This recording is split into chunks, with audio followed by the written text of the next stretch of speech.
দুটো পা ধরলে যদি আপনি খুশি হন, আই হ্যাভ নো প্রবলেম। বাংলার জন্য আমি তাও করতে পারি, বাংলার জন্য আমি তাও করতে পারি, মানুষের জন্য আমি তাও করতে পারি। আমি ভিতরেও ছিলাম, জানি আপনার কায়দা কানুন পদ্ধতি।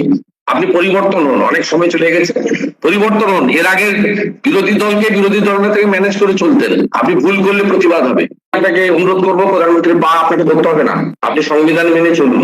রাত জেগে দিন জেগে অতন্দ্র প্রহরীর মতো কাজ করছি, আর তখন প্রধানমন্ত্রীর এটা কাজ হলো, হোম মিনিস্টারের এটা কাজ হলো শুধুমাত্র একটা সরকারকে ডিফেম করা? আরো তো রাজ্য সরকার আছে, কাউকে তো কিছু বলে না, শুধু বাংলার উপর এত রাগ কেন? আর আলাপন বন্দ্যোপাধ্যায় একজন বাঙালি বলে তার উপরে এত রাগ কেন? পশ্চিমবাংলার সমস্ত আধিকারিকদেরকে তিনি প্রটোকল ভাঙতে, এখন বাঙালি অবাঙালি এসব বলে কোনো লাভ হবে না। আলাপনের কি দোষ ভাই? সে তো আমার সাথে গেছিল পিএমকে দেখা করতে, দেখা করেছেও।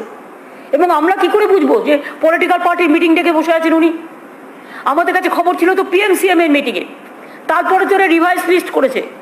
তো আমাদের দোষটা কোথায় যে আমি আর আলাপন বন্দ্যোপাধ্যায় কতক্ষণ ওনার সাথে, উনি চেয়ারে বসেছিলেন, আমরা দাঁড়িয়ে কতক্ষণ কথা বলেছি?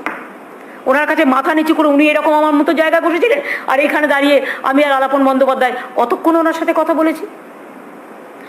সেই ফটোটা কোথায়? বলেছিলেন আমার আগে প্রি শিডিউল প্রোগ্রাম ছিলেন, উনি প্রধানমন্ত্রী আসবেন বলে রিশিডিউল করেছেন। আমাকে ডেকেছে, যখন রাত্রে জেনেছে, সকালবেলা বলেছে যাব না। তারপরে আবার দেখলো যে না গেলে টাকা পয়সা পাওয়া যাবে কোত্থেকে, আমফানের মতো টাকা দুর্নীতি করার সুযোগ দিতে হবে ওনার যারা পঞ্চায়েতের লোকজন আছে নিচের তলায়।